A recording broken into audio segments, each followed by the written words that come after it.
everyone, and welcome to this brand new edition of the Pro Wrestling Show for Saturday, November 4th, 2017. I'm your host, Kendrick Dix.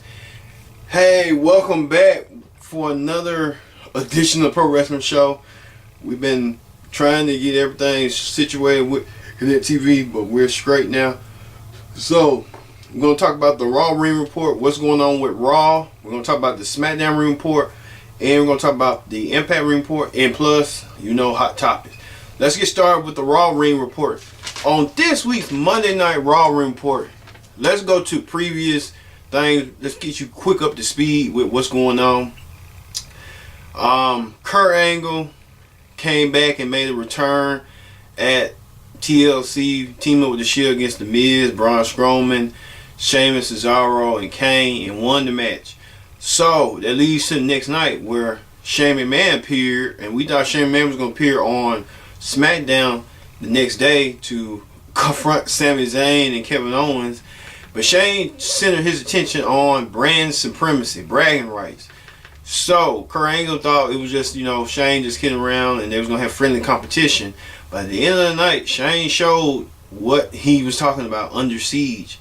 He really basically did a raid over the Raw talent and just attacked them with his SmackDown talent and said they'll see him at Survivor Series. So let's fast forward now to this week's Raw Ring Report, where Kurt Angle opened the show and vowed to get his revenge on SmackDown and apologized to the roster about he kind of felt he kind of felt like he let his guard down. Well, Stephanie McMahon shows up and tells Angle not to make Raw look like a joke, and put him as team captain of the team against SmackDown, and warns him that Raw loses at Survivor Series in the men's match, that she will be finding a replacement for him as general manager. So, like I said, Kurt Angle a lot of ultimatums of there's a lot of pressure on the GM now. He got to run the show and he got to wrestle again. I guess welcome back to the ring, Kurt. Speaking of night returns, we saw the return of Stephanie McMahon and what she did.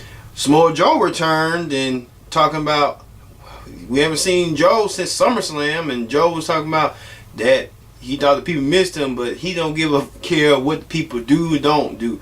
He's gonna do what he wants to do when he wants to do it. So Samoa Joe letting you know his attitude has not changed one bit.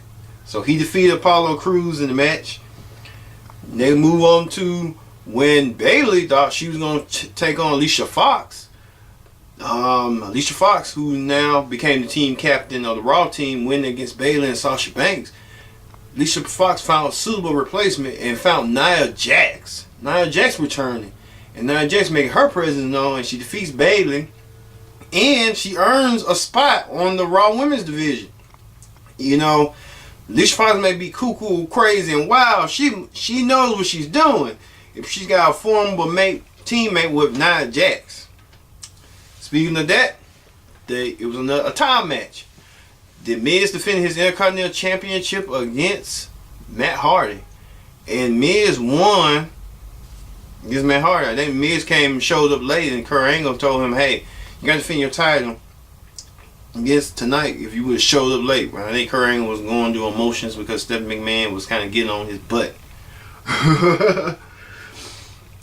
Let's move over to Rhino and Heath Slater team in against the Good Brothers, Carl Anderson and Gallows, in a Halloween street fight, which there was like spot moves. And did you see Rhino dressed like Mrs. Claus?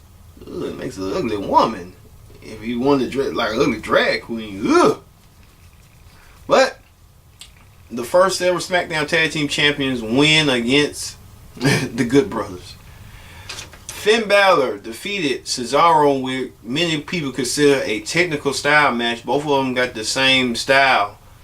And Finn picks up the win, but he got picked up for his trouble as Kane came out and chokeslammed Finn.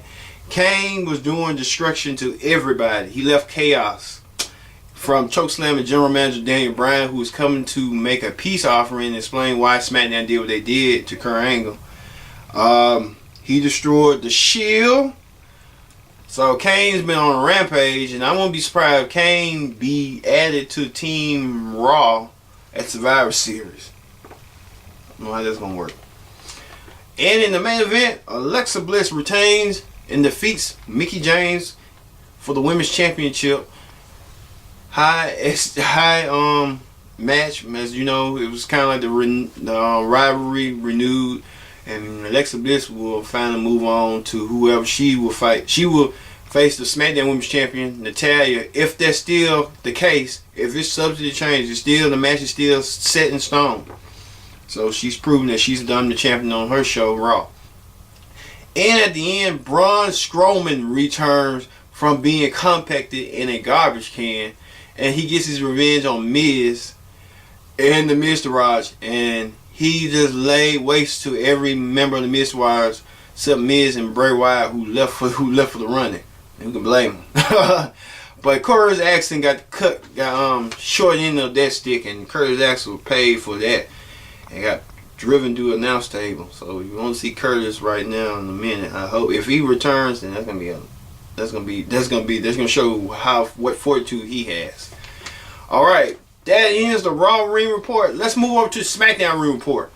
Alright, speaking on SmackDown, we mentioned on the Raw Ring Report that SmackDown did invade Raw.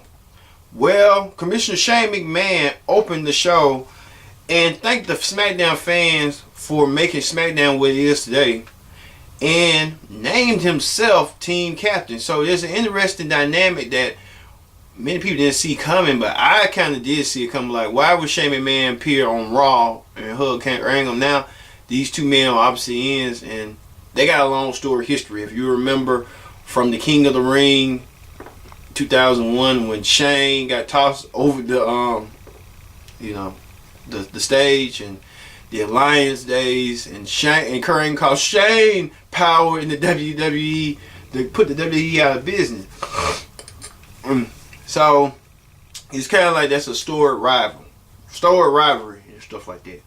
So Shane McMahon vows that he was gonna get revenge for Daniel Bryan getting attacked like that. You know, Daniel Bryan went over there and he in the business. So hey, it is what it is.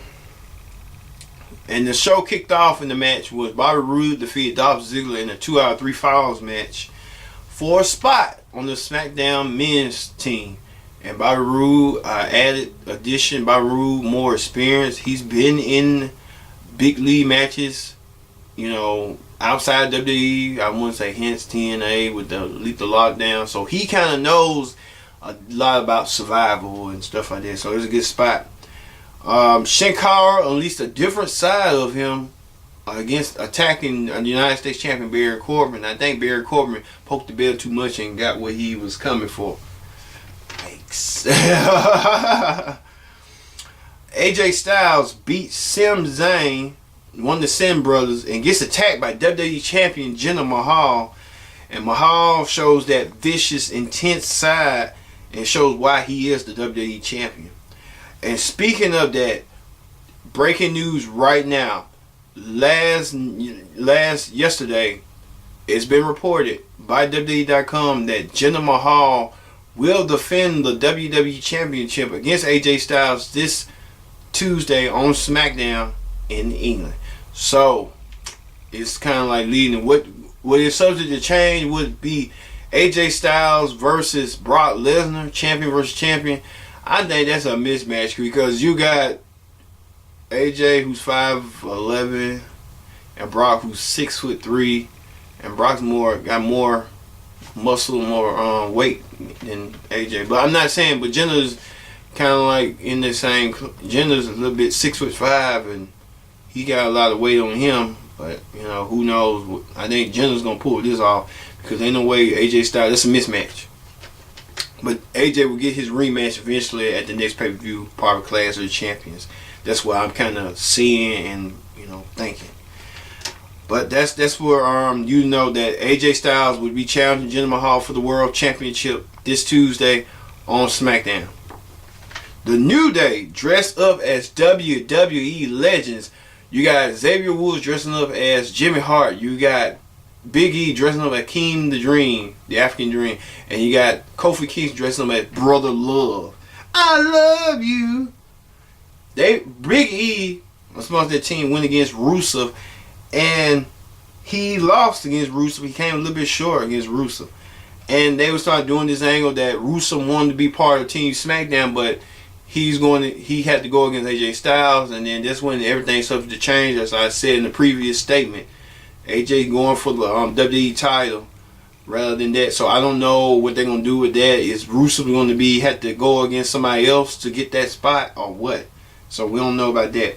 But speaking of spots, Shinsuke Nakamura wins against Kevin Owens and will be added to the SmackDown men's side after Sami Zayn tried to interfere for Kevin Owens' behalf and got paid for it by Randy Orton, who's interfering for Shinsuke's behalf. So you got Randy Orton, Bobby Roode, Shinsuke Nakamura, and now Shane McMahon, team captain, and you missing that fifth element.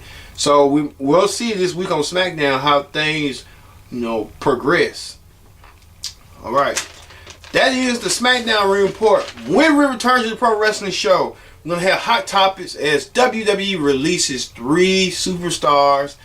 We're going to have something's going on with the Survivor Series champion versus champion. They may want to add a special guest referee. And what possible cities will WrestleMania 35 hold? All this and more when the Pro Wrestling Show continues.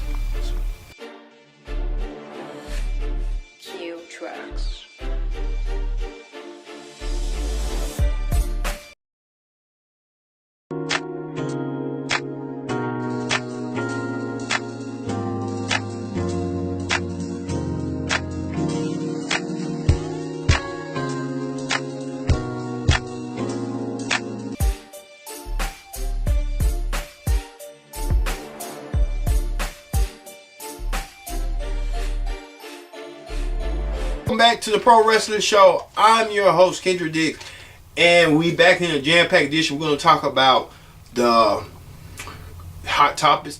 We're going to talk about the Impact Ring Report, but we're going to predict the outcome amongst that Ring Report. So let's get to hot topics. WWE has released 3 superstars this past Sunday. They released Darren Young, they released Summer Rae, and they released Emma. Of all people, Emma, who did a favor for Asuka.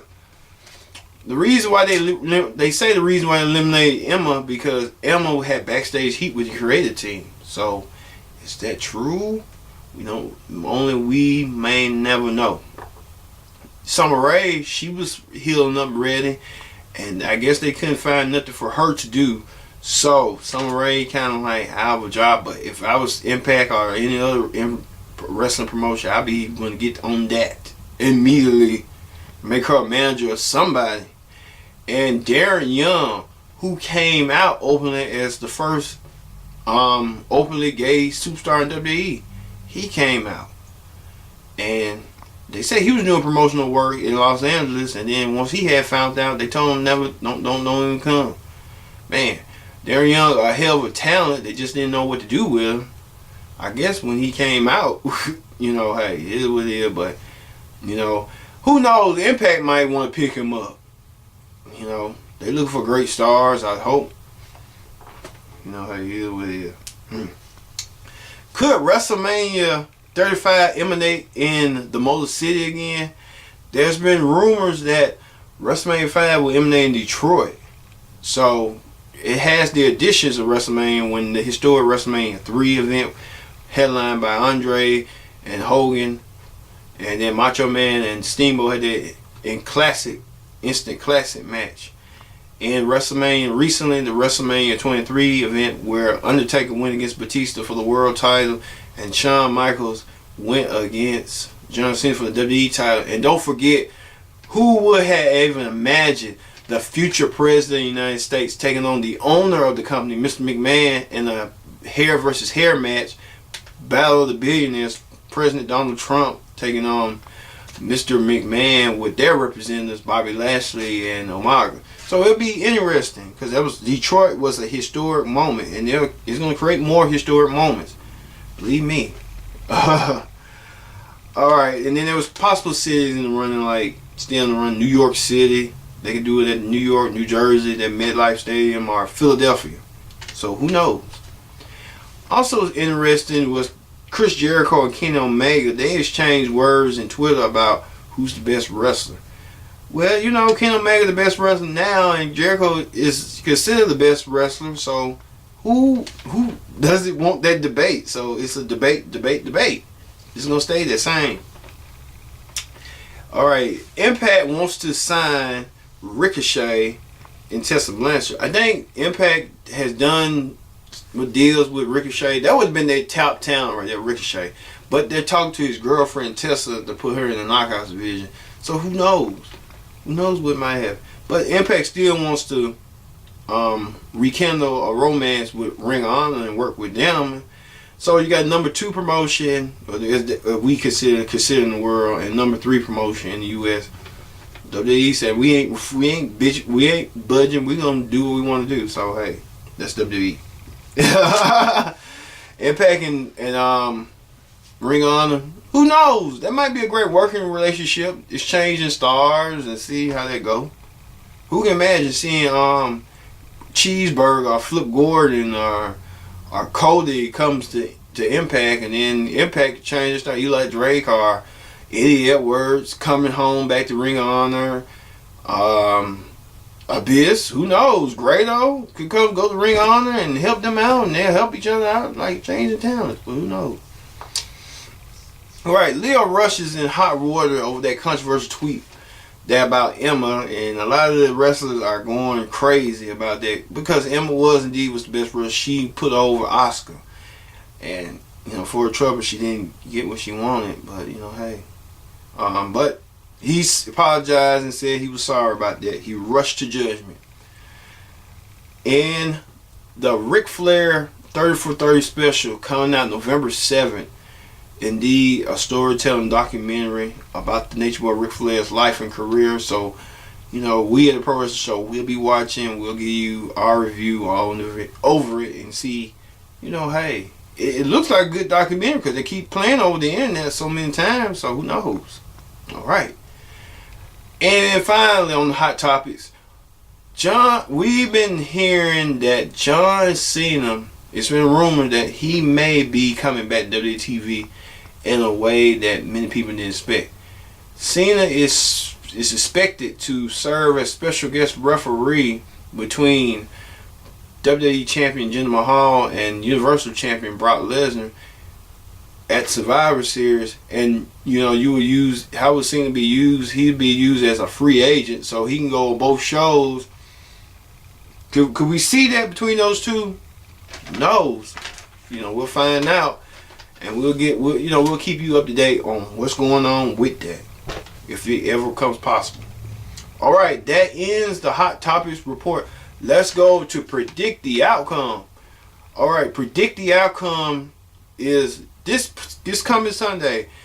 Bound for Glory, Impact Wrestling's biggest pay-per-view of the year, where we seen Jeff Jarrett versus Sting in 2006, Kurt Angle versus Sting in 2007, Sting versus Samoa Joe in 2008, Sting versus AJ Styles in 2009. It's just Sting was a big part of that company, and give credit to Kurt Angle, AJ Styles. They all went on back to WWE.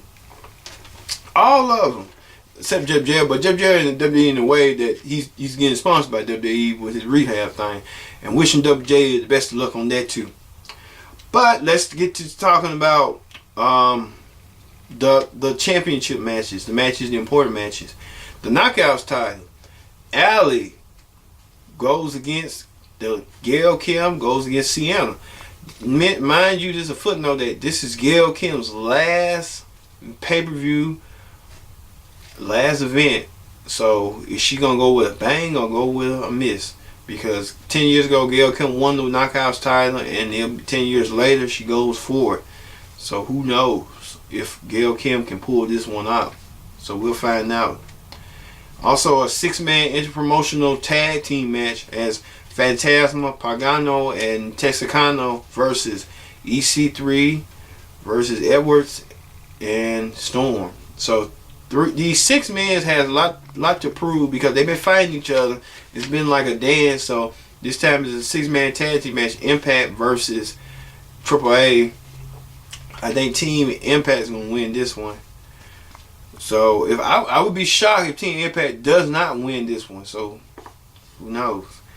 For the World Tag Team titles, LAX versus OVE. LAX was running dominant and strong until OVE came in the picture and took the titles away, and now LAX became more vicious, more aggressive, more want to go there beyond the bounds. And I think I want to say LAX wins this match because they got a vicious side to them. So for LAX, they recaptured the tag team titles. A Monsters Ball match.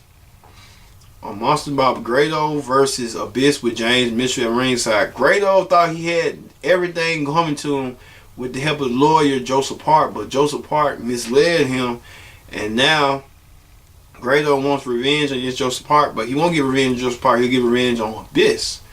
Abyss coming back after appearing at Slammiversary, which against helping JB over Josh Matthews and Scott Steiner. And I think Abyss will win this one because this is Abyss, especially the Monsters Ball match. Abyss can't lose, but Abyss never lost the Monsters Ball match, I don't think. So we'll find out on that. A red wedding match. This ain't like a red velvet cake match or a red wedding match. It's more like a first blood match. Taya Valkyrie versus Rosemary. Taya Valkyrie came on the scene and dominated, and now she goes against Rosemary. She's been causing problems for Rosemary, and now these two women put up or shut up, and it's going to happen. And I think I want to say Taya wins. I want to say Rosemary wins. Let's hope Rosemary wins this match, but I'm pulling for Rosemary because she's been getting her comeuppance. Taya been beating her down. Now Rosemary can get her comeuppance and start whooping her. X Division title match, Ultimate X. You got Matt Sydal, Hector Garza Jr., P.D. Williams, Sanjay Dutt, Desmond Xavier, and Trevor Lee. Well, you got the champion Trevor Lee, who's been especially in these Ultimate X matches.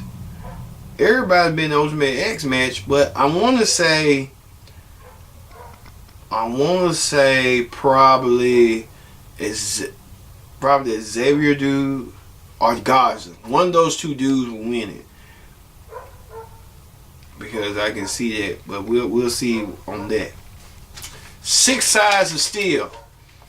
Moose and Stephen Bonner takes on Lashley and King Mo. This been going on since this past summer with Dan Lambert trying to convince Bobby Lashley to join MMA and not decide for wrestling because Bobby Lashley trying to do both. Dan Lambert told him like, hey, you could do twice. And Dan Lashley took him on the offer and did what he did. And Moose and Dan Lambert and Stephen Bonner now get their revenge if they can. The 6 Sides Steel match. I think Moose and Bonner will win this one because they've been getting beat up by Ashley and everybody else. Alright. And the World Championship. They call the World Championship. Sometimes they call it the Global Championship. Sometimes they call it the Impact Championship. Who knows what they call it. But I call them the World Heavyweight Championship. Champion Eli Drake defends against Johnny Impact. This is a match that's been going on for so well. Eli Drake won in a 20-man gauntlet match to become champion, defending against the likes of Sydal, Impact, and Impact gets a rematch. So I'm thinking somebody else might be added to this match. Now, many people know that Alberto El Patron will be returning to Canada, Ottawa, Canada, and I think he's going to be added to this match and he's going to win. So, because Alberto was the uncrowned champion who never lost his title, he was stripped. So Alberto El Patron will return and be added to this match, being a triple threat match, and win the championship. I'm just saying. Alright, that does it for the Pro Wrestling Show for this week. I hope to see you next time.